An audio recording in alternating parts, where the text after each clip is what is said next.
Hello and welcome to the Coaching Podcast, coaching for success in sport and business. Your host is Emma Doyle, the energy and high performance under pressure coach who is a world leader in unleashing human potential. Buckle up for this high octane session. Let them have it, coach. G'day and welcome to the Coaching Podcast.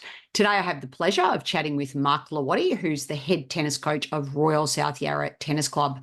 Now, Mark really sees himself as an educator of all things related to tennis. He's been involved for most of his life in a competitive or coaching role. His highest ATP ranking was 437 in singles and low 200s in doubles. The beautiful game has taken him all over the world. And what he really loves to talk about is the challenges of relationships and how they're intertwined with tennis that he finds so fascinating in helping people develop and create a winning mentality. So without further ado, let's get going. G'day, Mark, and welcome to the Coaching Podcast. I've got a question straight off the bat. Do you walk or run? Or what's your take on exercise? It's actually funny you mentioned that because I rode my bloody bike in this morning. It left the house at 5 in the morning in the dark to ride. I think it's 14 Ks here. So I'm all three, but that question just popped into my head because I was listening to a podcast of an Australian lady who's been doing a lot about body image and changing the mentality of what exercise is. Instead of exercising to look ripped and look shaped, to be exactly that, to move your body, to think clearer, to enjoy the outdoors, to make your heart work, to make you think more clearly. And that's a little change of mental philosophy now, but also being an old fart, I need to just move, otherwise I feel horrible. I had such a clear moment when I was running this morning. It was so amazing that you just said that. Now, not every athlete has that. So listen, mate, I'm going to go straight to the Australian Open. It's just passed. Yep. And I know that you were working with a player there, and I've always loved being in the stands and watching you coach from afar. You might not have always known that I've been there at times over the years, but I've followed your career very closely because I always learn something. So could you share, even we're talking about clarity of mind and how players perhaps think differently sometimes. Could you share your AO experience with us? Yeah, most definitely. I was lucky enough to be invited to help an American girl, Alicia Parks, who was, I think she had her best ranking of 40, but she was about 80 at that stage. Her first Aussie Open main draw. Last year, she was number one seed in qualies and went down second round. So I'd never met her. I met her the day before the tournament started, but day before first round. I was on a family holiday and yeah, I know, perfect preparation. And couldn't get down there in time earlier. Like I couldn't leave my family and we needed this break. So I was like, I'm there on the day before. So the 13th, first round matches on the 14th of Jan. She plays on the 13th. And I said, I'll meet you in the gym as you warm up for your first hitting session. I had no idea. And, we meet each other in the gym and said, hey, I'm your new Tinder coach. Thanks for swiping right. And I'm here to help as much as I can, and I'd sent her a voice message previously just saying, listen, I'm a grown man. If I do stuff that you don't like, let me know. I'm here to help. So anything on the way you like to hear information. I've got some stuff from her coach who wasn't able to travel from the States. So I got some background information on her. But I kind of wanted to hear from her and just say, what's your goals? What do you like doing? How do you like your trainings? And I think that kind of made her a little bit comfortable. And so when I rocked in and gave her the Tinder spiel, she kind of was laughing and that broke the ice. So we had one on-court session where she was hitting with a girl. So that was my first introduction with her live. I'd watched some tapes to get a bit of an understanding. And I actually saw her play at Wimbledon. She was playing on a court beside Jason Kubler, who I was watching, who was finishing off a match. So I was watching his and watching hers. And I even told her during the tournament that while watching her match, she should do 5 unbelievable points. And I would be like, wow, this girl's got some skills. But then she would miss 3 of the most easiest or just do some of the crazy stuff. And I was like, this is weird. Like she's hot, and then she's cold. And I didn't know. And then as the tournament evolved, she let me know that, she's struggling with some concentration issues, and these factors kind of made me understand what she's all about. And, probably her biggest thing she said to me, she goes, if I'm happy off the court and with my stuff that happens off the court, I'm going to play freer and play better. So that was my ticket to going, okay, be the village idiot, make her laugh, be the court jester, and just try to keep the mood light and engaging and fun and varied, because her concentration was a bit in and out. And so I felt like that's all I did for the time. And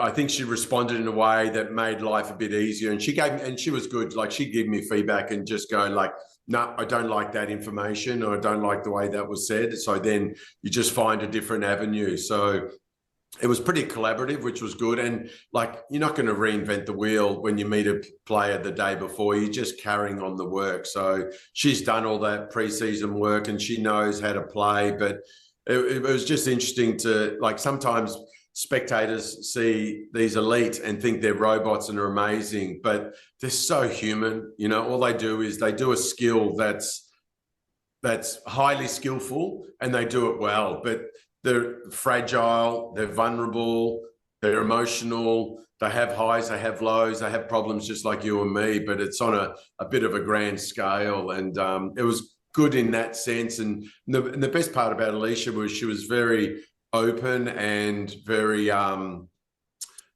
engaging and collaborative with the way she sees things and her changing of her behaviors. And I think she's in a state now that she wants to be different from where she was with her initial responses. So, I'm guessing towards the back end of the year, she'll start, hopefully if she keeps working at it, she'll start to run hot, which I look forward to seeing that changing. And even to the fact that, like, on one of the days we're in line at the food and someone cut in, and she just turned to me and smiled and she goes, Mark, the old Alicia would have had a confrontation right there and probably pushed that person. And now I just smile and let them in. And I was going, whoa, who is this person? Like, what happened to the old Alicia? And it may have been just like a simple thing, but that's, step one in a bloody long journey. And like the day after, famous coconuts that you can get there at the Aussie Open, she went to stab it, get the straw in, and the straw fell on the ground. And normally that would ruin a day. And she just looked at me and she goes, I'll get another straw. And I was like, whoa, this person's changing. So it was like baby step. For us, it was nothing. But for her, it's a start of a shift in mindset. So yeah, it was amazing. And she had a tough, after Aussie Open, she's had, I think 3 or 4 first round losses in tournaments. And, I saw some of the highlights and I couldn't travel with her. She asked me to go on the road, and, with my family commitments and my work commitments, I'd love to, but I just couldn't. And, and I messaged her and saying, good things are around the corner, the way she was playing. And she's going, yeah, she goes, I feel like I'm doing the right things.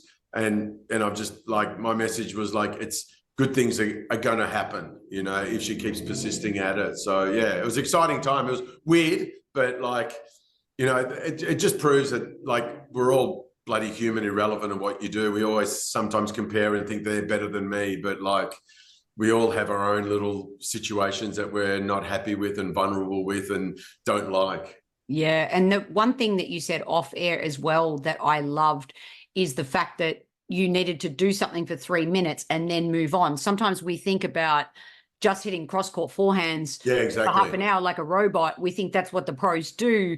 You shared that again, didn't suit her personality around. Yeah, and it's kind of like Kyrgios. You can't put him in a box of training. Like, you got to just allow the creator to be creative. And, and because Alicia had issues and struggles with concentrating for long periods of time, it was just do something well for a burst. And before it starts going downhill and you lose her, then you just change and go to the next thing, which is different to like a lot of coaches. And I'm sure what you've done in the past is you try to stick at something till you get it better and better. But it was just like, no, do that, do something else, go back to that, which changed my coaching mindset to a big degree, because normally you just do the opposite. You stick with one thing. You can have one drill for an entire session almost. But she was like, I need to do different things, and you just chop and change, and which made it fun as well, because an hour on court, you could be doing 30 different activities. Yeah. Which was, you got to keep going through the Rolodex and through your plan of like, what's next, and fly by the seat of your pants a little bit. But it was fun and challenging. And what I want to also just add to our listeners out there is to experiment with kids learn best through opposites, not just kids, but adults. And don't forget, our podcast is Coach for Success in Sport and Business.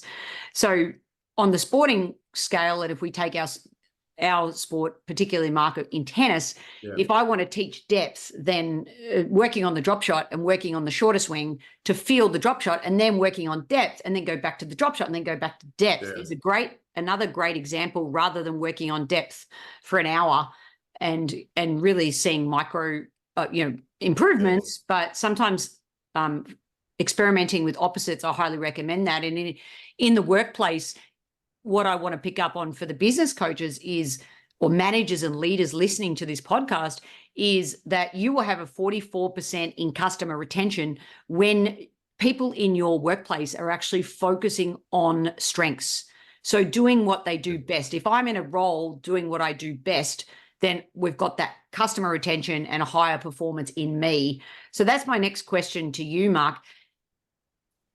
When somebody comes to you, how much do you focus on strengthening strengths versus improving weaknesses? Yeah, well, I find, with our club role here, like you're getting a lot of recreational players, like a lot of people, when they watch the TV, it looks so perfect, and you're never going to be that. Like, your style's different to my style. So it's like, it's more about what I like to, they basically may have not played for X amount of years and they want to get back into it. So it's their friends going, hey, let's go down for a hit. I want to at least be able to rally and control the ball. So it's doing all the really technical stuff is not so much, but it's more about improving the understanding of the game and then doing that as best you can. Like, if your backhand's not great, then when your forehand's good, let's just do lots of forehands, because all of a sudden, if you enjoy something, you're going to do it a little bit more or a lot more, and use your self-esteem and the way you respond to the activities are definitely better when I feel like the headspace is better, and especially with young kids as well. Like, whenever a parent sees a kid play sport, sometimes the first thing, and even as competitors, you always remember the stuff that you didn't do well. Like, I've started to do with some of the players is like, when they do things well and play well, like, do you ever sit down at the end of a match, go, wow, these are the things that I did really well, and it was because of this that I did these well. But if you play a bad match, you could write a novel of all the things you did poorly, and you'll spend days mulling over it. But on a good day, you just go, wow, that was awesome, and you leave. You never spend the time to go, wow, I played unbelievable. Why? How was my focus? How was my intensity? How was my mindset? How was my responses to adversity? We never do. We just kind of walk away, and it always seems to be the negative that we harp on. So I do like the idea of doing more of the good stuff. When is there not going to be something that's not great? There's always going to be something that's going to be there that's not as comfortable and not as good. And also depends on the personality. If the person's able to respond well to some things that are not great, then you can work through it. But if they get emotional, then it's like, for a paying customer, they want a kind of a good time as well, and they want to enjoy the session. So it's a little bit more like you can make the good really good. Like, even Steffi Graf had a slice backhand and didn't have a topspin backhand, and she was number one in the world. Like, like do the good unbelievably good. Like, so yeah, I like that side of it. What do you normally go to? Yeah, I think more and more these days, I focus on really strengthening the strengths. And if there's a way, like I'm a lot more in the business coaching world these days. Yeah. So we talk about the Bs, if you've got a weakness or an area for development, as I like to say from the sporting language, the reframe of a weakness is an area for development. Yeah. You can buy someone's time to fill in that gap. You could borrow, you can barter. Yeah, totally. Right. And I played like Steffi Graf, so I was all about hiding the top spin backhand. Yeah. But I think that also in today's world, we sometimes focus, when somebody comes to a tennis coach per se, and you say, what do you want to work on? They'll always go to, well, my top spin backhand is shit. So yeah, let's do it. Let's focus on that. And so 95% of the lesson is on that. And it's the micro moments of improvement are so small that I think it's a balance and a dance, and every athlete is different, as you said. But I more and more focus on the strengths and how do we mirror those or just sedate and hide some of the areas for development, for sure, because tennis doesn't reward perfection. It rewards bravery and grit. And talk to me about problem solving. I know that's a passion area for both of us as it relates to coaching. Do you believe that we overcoach these days? Oh, way. Yeah. And that's right.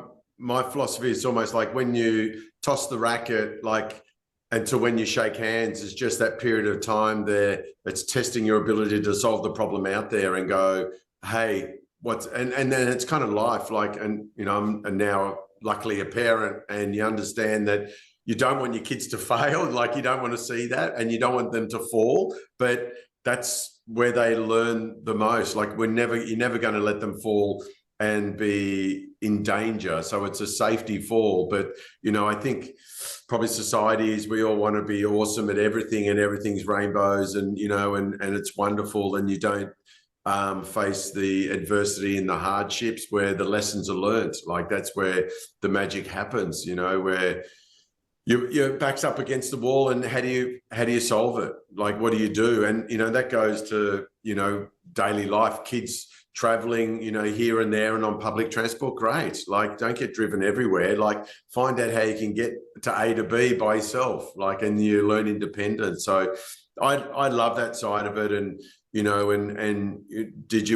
you able to outthink your opponent? They threw something at you, and even in a business, that you get thrown a curly one. What do? You got to think quickly on your feet and be able to go, well, I've got to do this, this, and this. Doesn't mean you're going to get it right. And with tennis, you may run out of time because you're on a scoreboard. You may run out of games to problem solve it. So you've got to think on your feet. But yeah, I think it's changed a lot now with everything's on your phone, and you almost don't have to think. All you have to do is type. Yeah, in a match, we problem solve, or we have to problem solve. Yeah. How could a coach work on that in practice? What do you do? Yeah, I think sometimes the more questions we ask of them instead of us giving them the answer. Do you think that's the right option for there? Yes. Why? Why do you think that shot wasn't as good as you would like? If you make an error and you throw your hands up in the air, go, bloody hell, what's going on? Okay, what could you have done better in that scenario? You've just lost 5 points in a row. What's going to change now? Do you rush, or do you take some time? How have I won the points? Do you feel like you've got a bunch of momentum now or not? And then what can you do? Who's holding the cards right now? Who's in the better position, you or me? It's me. Then okay, what can you do to try to turn that around? I think, I'd never like to give too many answers. I'd like to probably give a lot more questions, and what do they think and what do they see? And obviously sometimes you just get the standard I don't know, and then you delve a little bit deeper, and they probably do know. They just don't know how to articulate it. But I think sometimes the answers are given to them on a plate. They don't get to think. Otherwise, you're like you're at school that goes in this ear and out the other ear, instead of being able to then go, okay, if I say it, then at least I've had to think about it and try to work on that response and that answer, and give a bit of a view of what's going on compared to just going internally, like, I'm playing so badly. Well, anyone who listens to this show knows me and knows that every single episode, I encourage coaches to ask more questions. There's no doubt about it. So that's singing to the way that my brain works, and not otherwise you're basically just a textbook. Yes. It's just flip a page and find the answer. There it is, forehand cross court into the bottom of the net. There's it's just too many variables in that, and hopefully we do a good job. We're almost redundant to a certain degree. The player can then make those decisions out on court and understand, and you can just add a little bit of lipstick to it all, and let them be the ones that are that can find a way and do all those things. Yeah. So what is a winning mentality anyway? When you say you help people create a winning mentality, what is that? One of them, I think, is to find the why, like why are they doing it? Why are they playing at whatever level, like either elite or just socially, could be for health, it could be for mental well-being, whatever it is. And I probably feel like to my detriment, in my vision, especially when working a little bit more at the elite stuff, I kind of felt like people didn't take me seriously because I was a little bit more, say, positive and it's probably doesn't sound like the right way to say it, but a bit more lighter and a little bit more not as deadly serious. And like, I'm not taking this stuff to the grave with me. I'm not losing sleep over it. Like it's light and positive, and if I'm laughing on court and we're enjoying it, like I used to think that from an elite level was not the right kind of look. It wasn't as professional as some of the others that are like this stone-faced, deadly serious. So yeah, to me, so far, a lot of the people tend to respond better in that safer, lighter, fearless environment compared to having being whacked with a stick. I don't think that works. That could work for a small period of time, but are you going to be a well-rounded human? Probably not. So I think the winning mentality is to understand what is your why, like why you're doing it, and then just embrace it and just do it, and wherever it takes you, whatever grade. Like if you win one social match or you win a tournament, it's irrelevant. If you're enjoying the time to be out there, that's an engaging winning mentality for me. The outcome is just the outcome. That's not a massive focus compared to the doing it as best you can.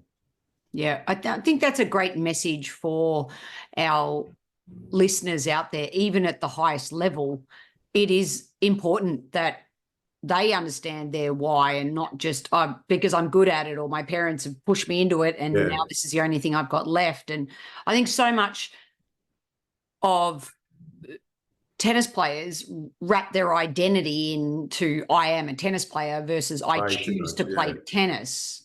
What are your thoughts on that? And it's funny, like when you win, everyone's around you, and the first response you always hear, even through junior days, when you come off the court, did you win? Did you win? So it's almost like your happiness and your emotional state is based on the win-loss. Not too many kids or even parents go, wow, did you really enjoy that out there today? That's your first response. It never is. It's always so much of a win-loss, which is, to me, is dangerous. Like it's, even at the Australian Open, there's 128 players in the draw, one person wins. If you were to ask all those players, I'm sure a lot of those players would have had successful weeks. I know Alicia made the third round. For her, that was a massively successful week, and it's the third round. She's won 2 matches, whereas, one person wins the entire tournament. So everyone has their own little success story, compared to just that one person. So, there's a lot of potential happiness in that. I'm sure they're upset that they lost, but there's still some wins with that. So, I get a little bit, not scared, but you get a little bit worried when players are, they rock up and you see they're up and about because they've obviously had a win, or they're down and out, when they've lost and they take it to heart. And, throughout the entire year, you're going to lose a hell of a lot more than you're going to win. Even in the business side, you're going to probably take a lot more hits than you have successes. But then you got to celebrate not so much the success of the win, but like, even if you lose, like, be proud of your effort. Like, that's a big one for me, is like, did you give it the best you could possibly do? Some days yes, some days no, but we're all human, so you're going to have some good days and some not so good days. So being wound into your winning is going to make me happy and losing is going to make me sad. It doesn't work.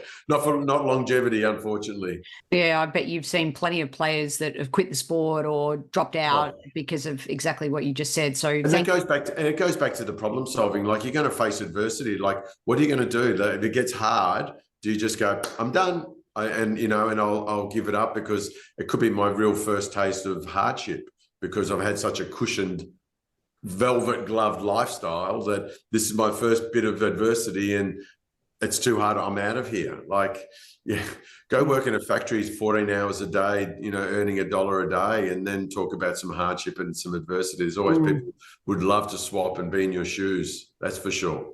In 1 to a maximum of 3 words, what do you think makes a great coach? Understanding, listening, openness. And could you provide an example of each of those, please?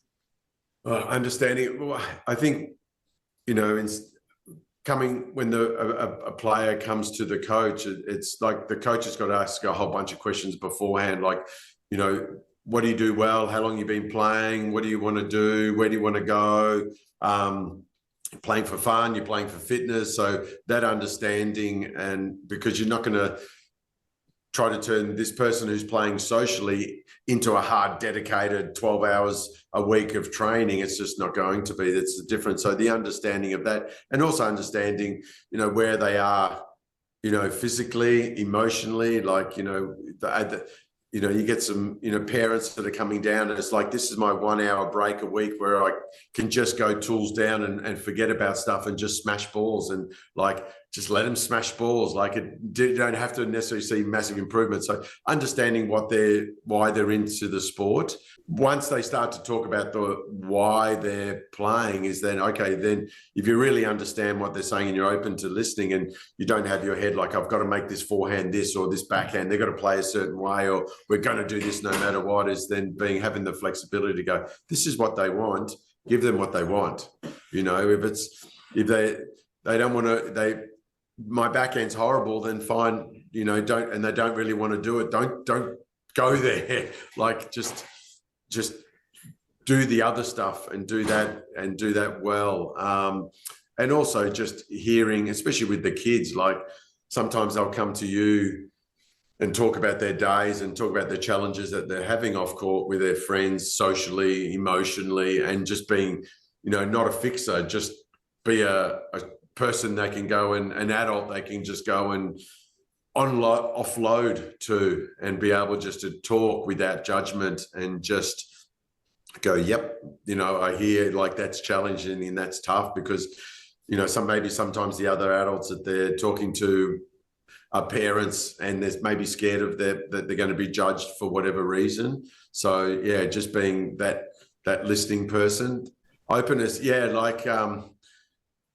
share some of your vulnerability to them, because when you're side by side, you talk about all things. So and sometimes even at an elite level, like, the players are going through some difficult moments, and having that openness to share your hard times, and not, for them to also help you. You can spend a lot of time with the players on the road when they're full time. So having that openness to do that, and also openness to try different things. Sometimes, coaches can be set in their ways, and you hear people that haven't played for a while, and they come back in court and go, God, back in the day, I got told to step with my left foot forward on every hit. And why not?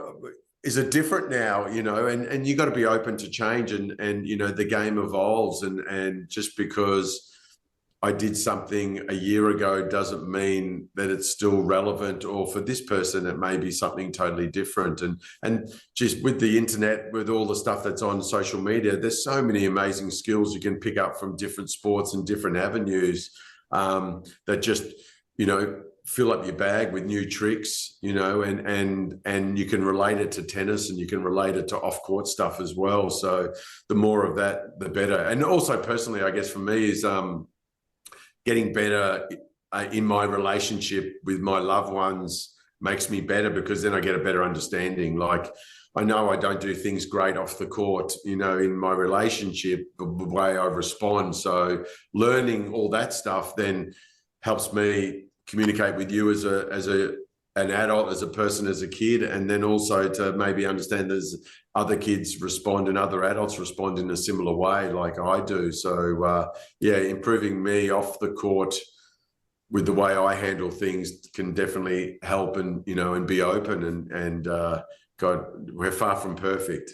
We're also, I know that you're passionate about being the eternal student yourself. Forever. Forever.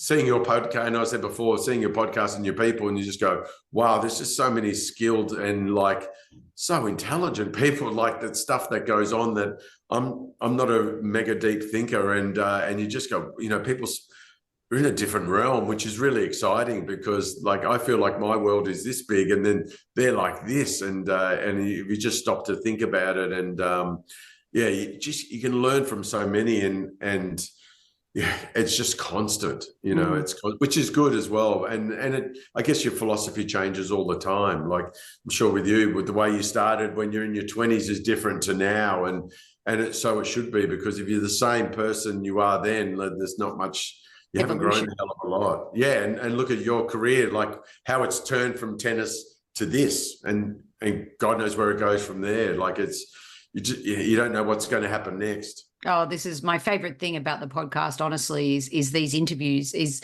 these chats, because I get so much out of them every time I chat to, people who are coaches, who are real in the trenches, and whether you're in business or sport or tennis, this is why I love it. What do you find? Sorry, what do you find from the business side of things, with all your? I'm sorry to turn this on you a little bit, but what do you find, like the couple of main things from the business element that can be really related to tennis, to even fast track it? So what do you find from that side of things?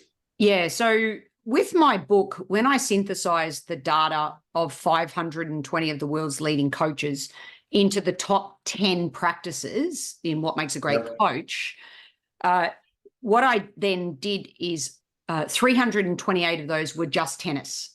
So then I isolated that tennis data, and 105 were business coaches, and then 71 were sports coaches from over 21 different sports. So if I look at just what the business coaches said make a great coach, it was a lot higher in empathy and listening, for example. Yeah. The business coaches do a wonderful job of asking great questions, doing a lot more homework around real empathy, being able to see what somebody else sees, and truly present listening. Yeah. And then the sports coaches were if I just took the data from the tennis coaches, they were very high on passion, very high on resiliency. So there's two examples of why I run the podcast. Very different, isn't it? And two examples of why I run the podcast. And remember, my biggest aha moment was when I started studying business coaching, because I was more of a technical junkie, sort of, really loved being a very direct teacher. And then when I learned how to be a business coach, I had to run sessions where I wasn't allowed to give one directive command. And this is somebody who loved giving directive commands and thought that that's what coaching really was. Yeah. And I really think that's a distinction between teaching, and sometimes we need to teach certain moments. But the older I get, yes, it's the more experience you get. The more experience, thank you. Not beautiful reframe. I'll pay you later for that one. The more I'm understanding that the true value lies in the deeper the connection of listening, empathy, curiosity, superpowers of a coach to truly then bring that into the sports world is definitely one of the reasons I do the podcast. Yeah. And why I seek out unique guests who are living and breathing these types of principles and mentalities. So that's definitely, yeah. So thank you. I guess from a business side, when they're dealing with, large organizations and lots of people, there's just so many varied people, that whole empathy and that understanding and that connection is massive to get them work. And I guess that when you're looking, I guess, more of the elite, the player, the high profile player and the coach, it's that one-on-one connection. When you talk someone like Ash Barty, when she was working with Craig, when she was playing with Ties, like that was a perfect fit, like a father figure, comforter, calm disposition. Like if she wouldn't have worked with someone who was boisterous and loud and it was just not the right, and the relationship and his ability to understand and care, exactly for her needs. And in the business world, the statistic is that 70% of the time, someone will leave a job, even if they don't have another job, due to a poor manager or a poor leader.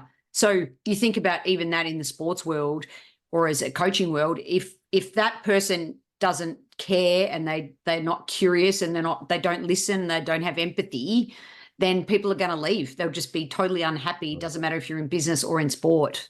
So I think that stat is really, really relevant. So Mark, my final question for you, because I could talk for another 3 hours with you very easily. So to keep everyone's attention span, our season 6 question finale is, what disruptive idea do you have that will impact the way we coach in 2030? Geez, disruptive. God, we could be talking AI technology here. That's right. We could. Yeah, right. Okay. Well, I'll be on the beach in Thailand with my feet up or dipping in the water with my goggles on, coaching here in Melbourne with the other player virtually on a computer screen. And on my 4th cocktail by about 2:00 in the afternoon. And that'll be the standard practice. Yeah, that'll be quite productive. Disruptive. Very disruptive. Yeah. Wow. 2030. Oof. That's a tough one. Yeah. Like I look at potentially from the coaching role or what coaches do and maybe the industry. I'd like the balance of work and life to change.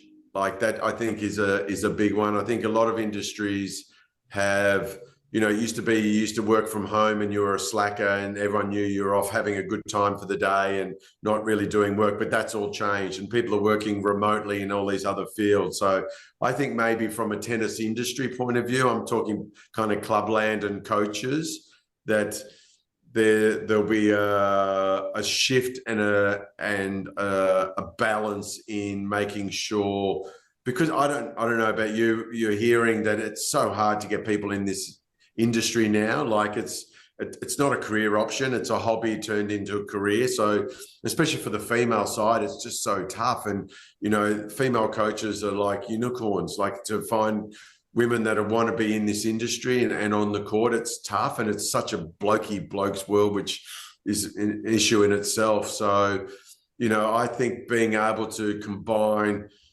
the balance of your home life with your work life, and getting that better. So then coaches can stay in this environment for longer and deliver a far better product because they're not missing out on their family life, but then they're still able to deliver really good instruction and really good relationship building with others because they're in a good headspace. And I'm probably saying that out of, my personal situation and I've been forced into that to a certain degree to alter my work schedule. And I've just felt it that being able to look after stuff that's happening off the court has definitely made me far more appreciative to be on the court and value my time more on the court and also value my club more because they're open to that as well. So I think maybe potentially that could be the change in culture, just like working from home was a massive change in culture, and and not being in the office was a massive change in culture. Who would have thought that 10 years ago or even 8 years ago that was going to be the norm, and could a business function like that? So it's happened in other areas and other industries. So yeah, maybe from a clubland perspective and a coaching environment perspective, that I would love to see that and have a better balance, so then we get longevity and people are not getting burnt out, and they do get to spend time with their loved ones and families, and also then do a bloody good job once they're on the tennis court, because it's value time, and they're fresh to really do it instead of stale and it's Groundhog Day. Yep. Well, from Tinder coaching to find... That's a bit weird, isn't it? Yeah, that's right. No, it's hilarious. It's hilarious. To finding your why by understanding, listening, be open to be vulnerable, and ask more questions. Mark, it's been an absolute pleasure chatting with you. Thank you so much for everything you do. Thank you for allowing me to watch your journey with some of those pro players over the years, and teaching me the importance of it's okay to have fun. That's what I'm always, sometimes I always question, I need to be more serious, or I need to be more this way on court. At the end of the day, you hit the nail on the head. It's how do we bring the best of our personality out based on the needs of the player. And I guess that's why I like working with kids, because we're on the same intelligence wavelength. Sometimes there's some 6-year-olds out here that are way smarter than me. So I feel like I don't have the stresses of anyone else's real world life. Like my stressful thing is, like, I've had 4 or 5 hours in a row on the court, and people are coming to us for enjoyment and because of their passion and their health. So like, it's a bloody good environment to be in. Like, we're not coming with people dumping the worst of their worst on top of us. So, if not getting the best result out of a forehand's the most stressful part of my day, then geez, I'm lucky and privileged to be in that spot. That's for sure. Yeah. Well, coaching is just that. We're very privileged to do what we do and impact those that we coach. So just thanks again, mate. Appreciate your time. Pleasure. Thank you. Keep up the great work. It's exciting for all of us to be able to tap into all these people that we would have no resources to get into, and to hear them speak and to learn from them. So yeah, unbelievable work that you're doing, and it's going to be exciting the year ahead. Appreciate you, mate. And thank you everyone for listening. The Coaching Podcast is sponsored by Transition Coach for Athletes, a global coaching, mentoring, and US college sporting scholarship placement service. The service helps athletes navigate the often challenging world of choosing your best college fit while maximizing sports performance. Visit www.transitioncoachforathletes.com. If you enjoyed this episode, please leave a rating review on your podcast listening device. And don't forget to tell a fellow coach about the show. The ball is in your court to take action and enjoy your coaching.